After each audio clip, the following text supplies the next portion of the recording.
All right, well, we're going to go ahead and get started. It's my pleasure to introduce Joe Foley, who insisted that I say nothing but lies in his introduction. So just wanted to say that I think Joe is one of the most handsome, brilliant people that I've ever met. Joe also responds well to teasing. Joe actually is an amazing guy. He was an officer at his humanist and atheist group during his time as an undergrad at the University of Minnesota. And now he is a genetics graduate student at Stanford. And while he was, at Stanford, being a grad student, having all sorts of extra time, because grad students have nothing but free time, he went and started a atheist humanist group at Stanford, which is still going strong, even though he's no longer the leader of it, and he's going to talk about leadership transitions, having gone through 2 of them. So please join me in welcoming Joe Foley.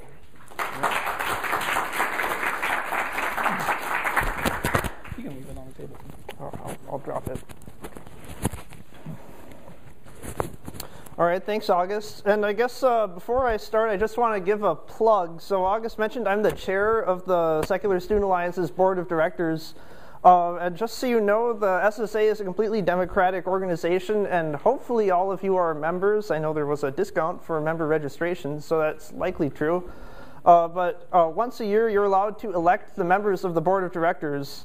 And one of my jobs as the chair is to recruit candidates for those elections. So I actually wanted to shout out to all of you, if any of you are interested in joining this board. Most of the members of the board, including myself, joined while we were still or had just finished being leaders of student affiliates at universities like CLU. So if you're interested, find me sometime after. I'll be the bald one. And we can have a chat. And the elections are going to be coming up in April. Of course, we'll need to sort things out faster than that, so you'll be on the ballot. And the terms start on May 1st, and they're 2 years, and it's a lot of fun. Jen is also a board member. Do we have any others? I know August has been a board member before, and he's still alive, so it's not the worst thing. Okay, so on a completely unrelated subject, succession planning. And August, or Liz, I guess, mentioned that this is very important in her talk. And actually, she also mentioned the phrase leadership transition. But I actually like having planning in the title somewhere, because this isn't something that you should be thinking about in your senior year or at your commencement ceremony. And actually, just a show of hands, how many of you here are seniors right now? Okay, so not that many, which is good. Juniors? All right, sophomores, cool. Freshmen, grad students. Wow, this is a pretty diverse crowd. Ashamed to say? Yeah, I'm you're a grad student. So, yeah, I guess I know a lot of the leaders of Secular Student Alliance affiliates start, not as late as their senior year.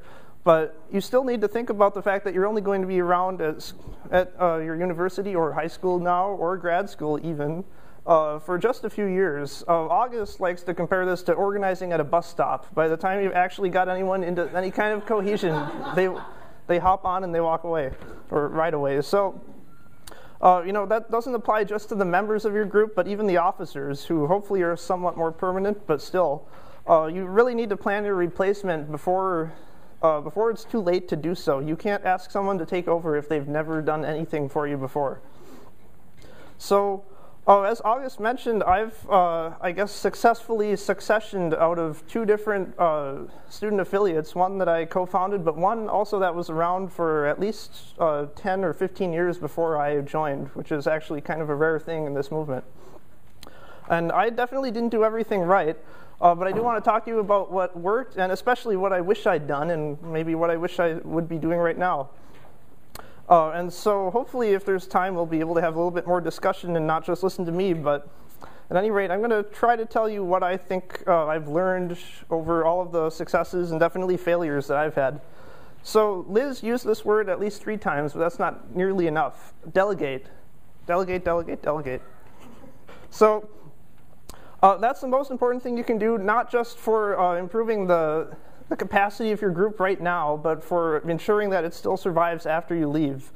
And so I know that you're actually awesome, and you actually have time to do everything yourself, and you can do it better than anyone else in your group can do it. And so there's no point asking them to try, because that's just going to ruin it for everyone. Fair enough, but even if that is true, that's not sustainable forever. And in fact, this is another one of August's metaphors. What if you're hit by a beer truck tomorrow? And it doesn't need to be a literal beer truck. I mean, maybe the beer truck that comes along is that you study abroad for a semester and you think, oh, I'll just keep emailing and I'll be able to administer the meetings remotely. Or maybe you take too many credits one semester, like your last semester of senior year, and it turns out you don't have as much time as you thought you did. Or God forbid, you might even graduate. So what's going to happen then?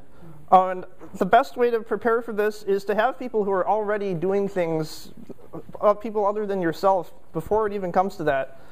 And I really think the best way is to start small with them. Give them some small job that isn't necessarily that important, but gives them a way that they can start to become invested in the group. For example, the way I actually got involved was I saw an advertisement for I guess it was then the University of Minnesota Atheists and Humanists.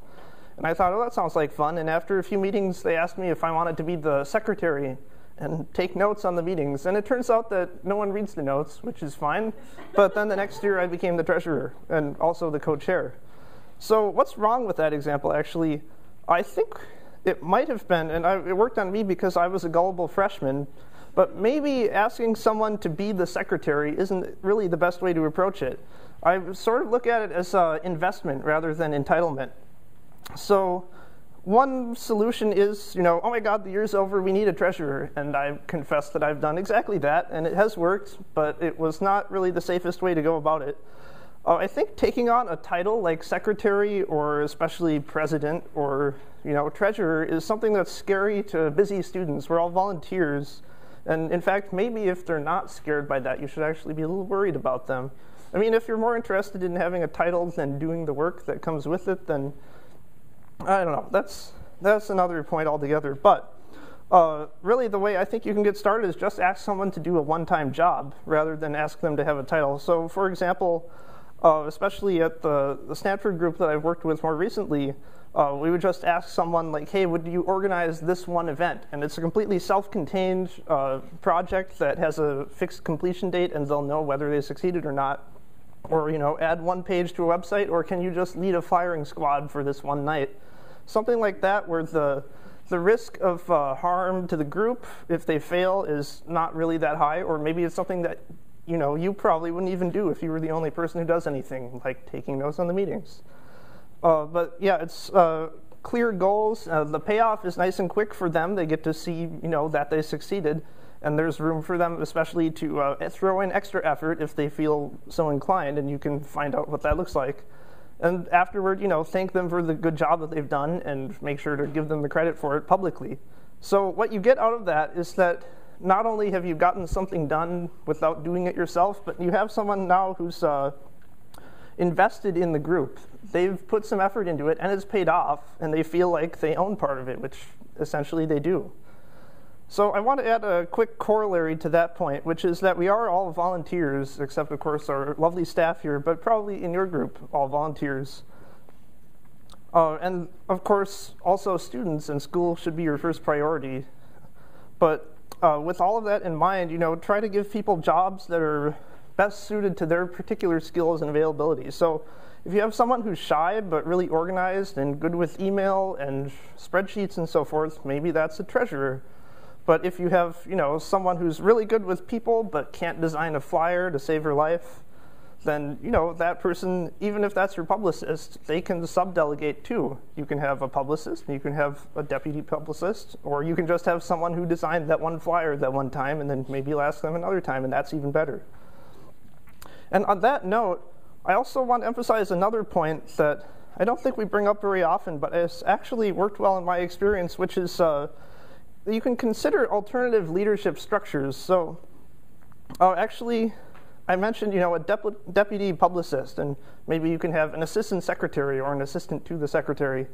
But like I said, that's maybe not the best way to ask people to do things, and maybe that's not even the structure you want in the first place, because you can't guarantee that the same person is going to be available all year round. So what's actually worked better, I think, in the Stanford group is we just have a president and maybe one or two people who have official titles because they need to be that way when we register. But everyone else, there's basically a core of members who we occasionally ask to do odd jobs that are actually fairly substantial, and they do them, but they've never had to call themselves anything. And in particular, actually the example I want to give is for my Minnesota group before I joined. Like I said, it's been active since 1991, which I guess makes this the 20th anniversary. And that's definitely the longest continuously surviving affiliate of the SSA. So long before my time, I happen to know it was in basically this cycle where some really charismatic president, probably someone like any of you, founded the group or refounded it because after that person graduated or dropped out or moved on in some way, the group sort of fell apart because it didn't have this one amazing person leading it anymore. So it was a sort of cyclical history where some great person would come around for 1 year or two, then it would sort of collapse on itself for a couple of years and just barely survive. Then another person like that came along. And I happened to join right around the time that was, well, I guess that guy wasn't so charismatic. But he, well, so we had, everything sort of invested in this one president. And so he was able to single-handedly prevent the group from operating because he stopped answering email, which is not so cool. And that's another risk you take. I assume none of you would ever do that, but make yourselves obsolete. That's the point. So eventually, when he was convinced to resign, the next president decided that he would be the last president ever, and we actually abolished the office altogether and replaced it, with what we called the triumvirate. We had a publicity director and an activities coordinator and a treasurer, who were all co-chairs of the group, so there was no one person at the top of the hierarchy. And I think that's a really useful model. And I know since then, Cash at the University of Minnesota has moved on to even more members of that core group. They're up to at least 5, maybe 6, which they call an executive board. So the feeling then was basically that a presidency is too much like a pope, and we should do away with it altogether. But there are actually some really substantial benefits to this. One is, if you have 3 people running the group at the same time, it's less likely that all of them can graduate or get hit by the same beer truck. So even if one does, you have 2/3 of the expertise remaining there. And like I said, you can't have just one person who flakes out and prevents the whole organization from operating because they're the only one who knows how to do stuff or the only one who's authorized to tell anyone to do stuff, that sort of thing. So another alternative lifestyle choice I'd like you to consider, if you will, is I think August mentioned I was actually involved with each of my groups for only 2 years, even though it obviously took 4 years to be an undergrad and much more to be a grad student. So my 2 years that I was co-chair of the Minnesota group were actually my sophomore and junior years. So then what happened for senior year? Well, first we had a 2-year term limit, so that was an easy choice. But, I could have taken one of the other co-chair positions and it would have reset. So that wasn't the real reason. What actually happened was I became an advisor, not a faculty advisor, just some guy who has the official title of advisor in my senior year. So I still went to all the planning meetings. And sometimes I would even let myself be talked into volunteering in one way or another. But the most important thing was that I wasn't the decider anymore. So I wasn't the one, providing the impetus to do things. I could nag and I could make suggestions, but I was sort of gradually phasing myself out, like Liz was saying earlier. And I found that this is a much better way, not just to, get myself to release my stranglehold on the group, but also, to get them a lot less dependent on having even 1/3 of their triumvirate around. So by the time of course, I started doing this the same way when I founded the Stanford group. Basically, from the beginning, I started looking for people who had, any kind of interest. They didn't even have to demonstrate any sort of ability because we could figure that out along the way. Anyone who was even enthusiastic and sort of nurture them, just one project at a time. Try to avoid giving them titles. So by the time I stepped down as president, I was already basically an advisor of that group because I was just kind of suggesting, why don't we do this? And then sort of helping people step up to volunteer to do it, but sometimes I didn't even need to ask. So just to conclude, I really want to urge you, even if it's not your senior year, but if it is, you only have a couple of months, start now, not just thinking about how to choose your successor. And of course, you're probably in a Democratic group where, you can't just point to someone and say that's the next president, but you should at least see that you're preparing at least one good candidate for that election the next year. But start delegating now and try to make yourself completely obsolete before you even leave, so that the group is going to last beyond your own personal time, and maybe you'll even be able to expand what it can do while you're around. So thanks for listening.